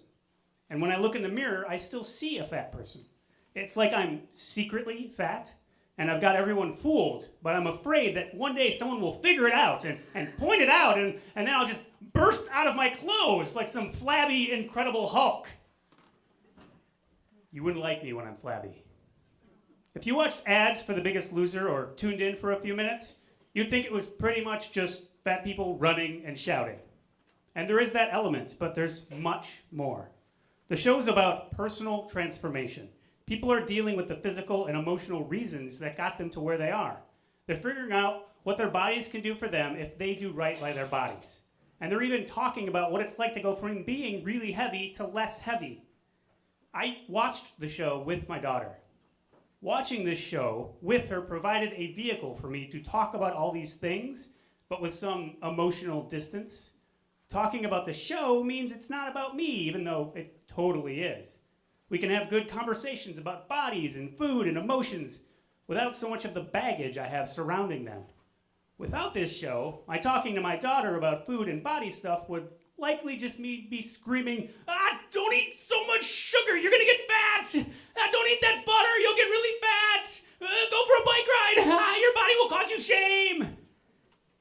There may have been some good information contained in all that shouting, but it would have been delivered poorly and would most likely result in sharing the emotional issues I'm specifically trying to guard against. I never thought a reality show would serve as a great parental teaching tool. Maybe I could use Survivor to teach my daughter about commerce. Or perhaps The Amazing Race could be a great way to talk about multiculturalism. I don't know. Despite watching hours upon hours of Top Chef, she has yet to whip up a 5-course meal that transcends flavor and uses food to tell an elaborate story. And sometimes I wonder if using reality television to teach my daughter life lessons is not a great idea. And the more I've watched and thought about it, The Biggest Loser really isn't a great show. I don't just mean it isn't good educational shows for young people, it's also kind of terrible. They focus on quick fix changes, trying to lose a ton of weight really quickly, which isn't typically sustainable. And the whole show is making entertainment from the struggle of suffering. There's a lot of offering of favorite junk food options to contestants to see if they'll give in to temptation and undo their hard work. There's no beneficial goal. It's just about making a television show, and it's manipulative. And these are vulnerable people. I know what you fellow parents are thinking. My daughter should probably learn how to love her body and take care of it from the people in her life, and from personal experiences, not from former tennis players who mostly are trying to sell chewing gum and plastic wrap. But that's so much work. And Hulu just automatically starts the next episode. So stop telling me how to parent my child. TV helped raise me, and I'm successful enough to be in a church basement yelling at people on a Monday night. Okay, you're all probably right. I can't let television handle my parenting duties. I have to be honest with my daughter, and I need to model positive behavior. That means what I do and how I take care of myself is really what my kid will pick up on, no matter what I say. And her seeing me watch a manipulative show like The Biggest Loser isn't the right move. Instead, we'll just watch quality entertainment for enjoyment, like Star Wars movies, which will show her how to become a general, fight against an evil, tyrannical force, and build a better future. Help me, Carrie Fisher. You're my only hope. Thank you.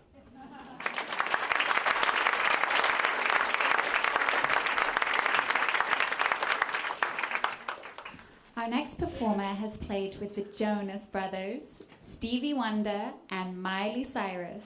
He's also a Morningsider, and we're thrilled to have him join us tonight. Ladies and gentlemen, Ryan Listman, with backup vocalists Ashley Commodore and Maya Buckner.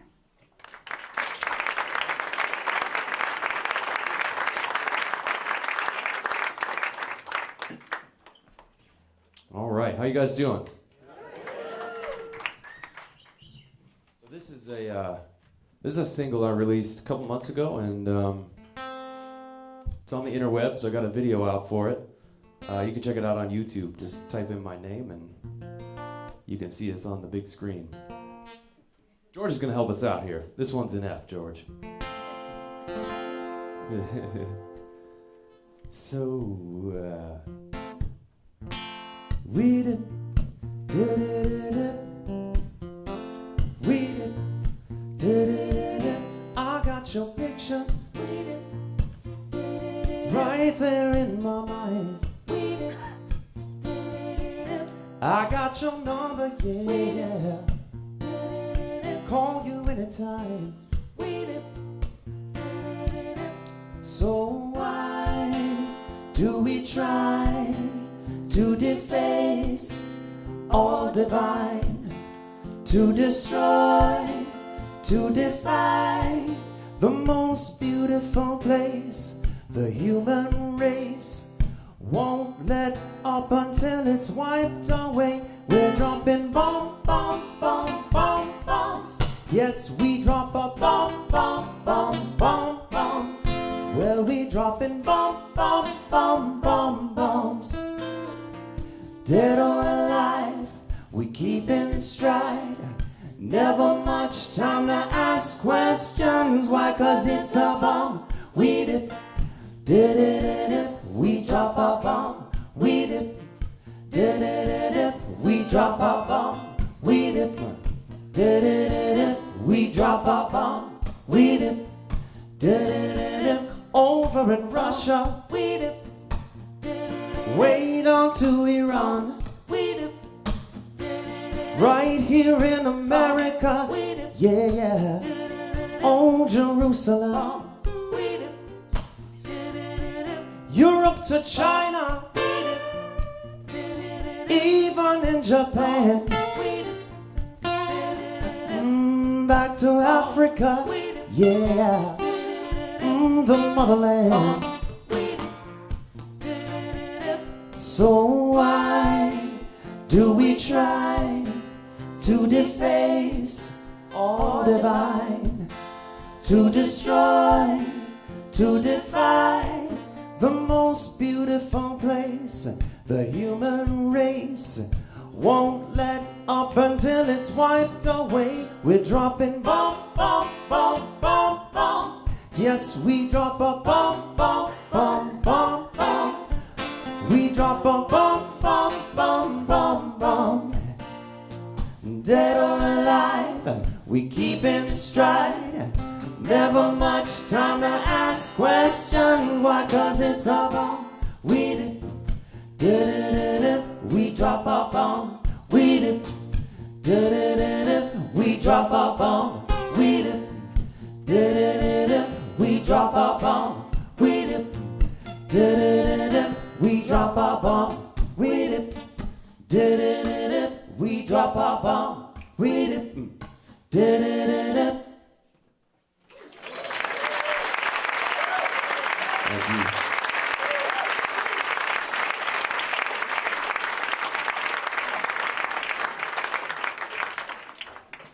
Thank you. A poet and a songwriter with a spirited, soulful delivery, Brian has brought the house down with his amazing and original music. To close out, yes, I know it's overtime, to close out our 5th anniversary show, let's hear it for the poet, doctoral candidate, and troubadour, Brian Laidlaw.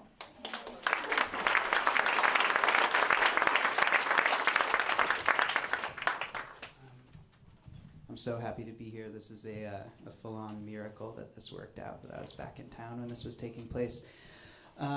I feel very lonesome without my guitar. I'm going to sing a song that's very new. This is the first time I've performed it. And it doesn't have a guitar in it. It just has a voice. And it's not really for one specific theme, but it's a song about opposites, and many of the themes are opposite pairs. So you'll see what I mean. How come, if you ever pray for war, how come, God will oblige and deliver more? And how come, if you ever pray for peace, how come, all communication stops and deliveries cease? And down in the water where the pastures fade, I never done gotten what I wanted when I prayed. Down in the valley where the pastors wade, I never done gotten what I wanted when I prayed. Never done gotten what I wanted when I prayed. And how come, if you ever pray for love, how come, an opponent appears nothing up above, and how come? If you ever pray for peace, how come? All communication stops and deliveries cease. It must have been a law that he disobeyed. I never done gotten what I wanted when I prayed. It's a routine stop, not a midnight raid. I never done gotten what I wanted when I prayed. Never done gotten what I wanted when I prayed. And how come? If you ever pray for a fight, how come? An opponent appears in the middle of the night. And how come? If you ever pray for a truce, how come? It's a body in a box and a neck in a noose, and shipped to the church and laying in the shade. I never done gotten what I wanted when I prayed. Chip it on my grave with the chiseling blade. I never done gotten what I wanted when I prayed. Never done gotten what I wanted when I prayed. Yeah, never done got it. Never done gotten. Never done got it. Never done gotten. Never done got it. Never done gotten. No, I never done gotten what I wanted when I prayed. Yeah, never done got it. Never done gotten. Never done got it. Never done gotten. Never done got it. Never done gotten. No, I never done gotten what I wanted when I prayed.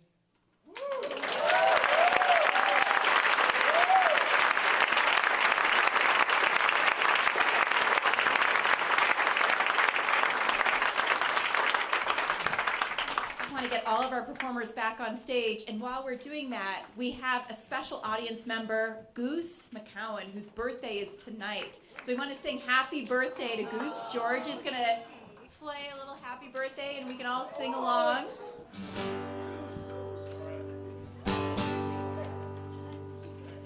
Well, I think we can all And join in. while we're doing that, please, all the performers, please come back on stage.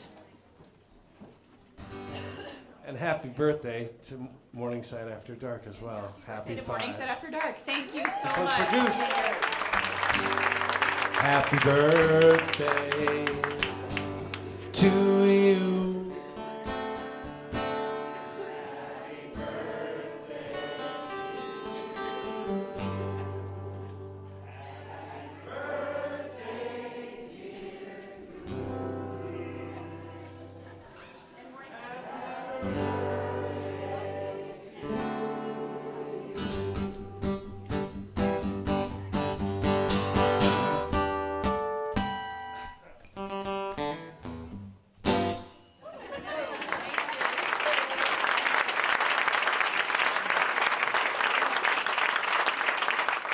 Let's give all of these performers another round of applause.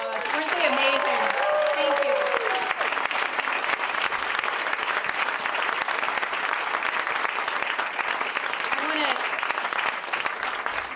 I want to thank my co-hosts Katie Vernon and Jim Mahoney and Lori Lindeen, who helped start this 5 years ago with us. Thank you.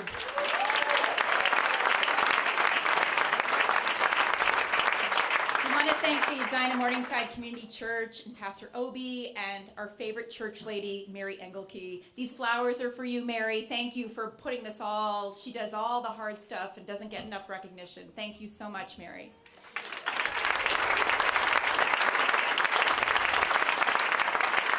We want to thank Yoga Fit Linden Hills for being our sponsor all year long.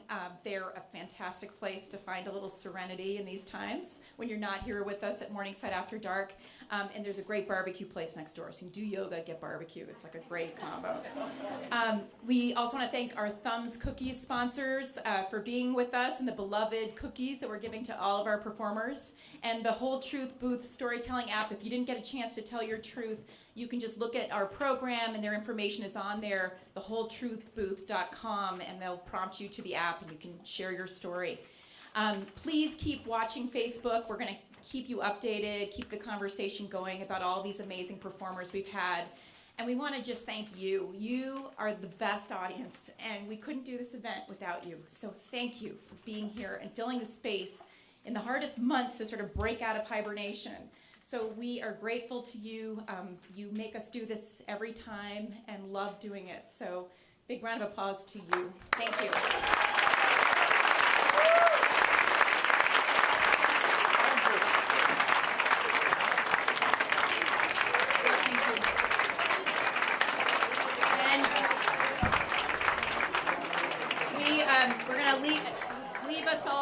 into the night knowing that this was an amazing winter to get through together. We did it, and I think we all got through it just a little bit better. And we want to do it again in 2018. So please find us. We want to have you on stage and want to keep doing this together. So thank you so much. Have a wonderful night. That was a good one.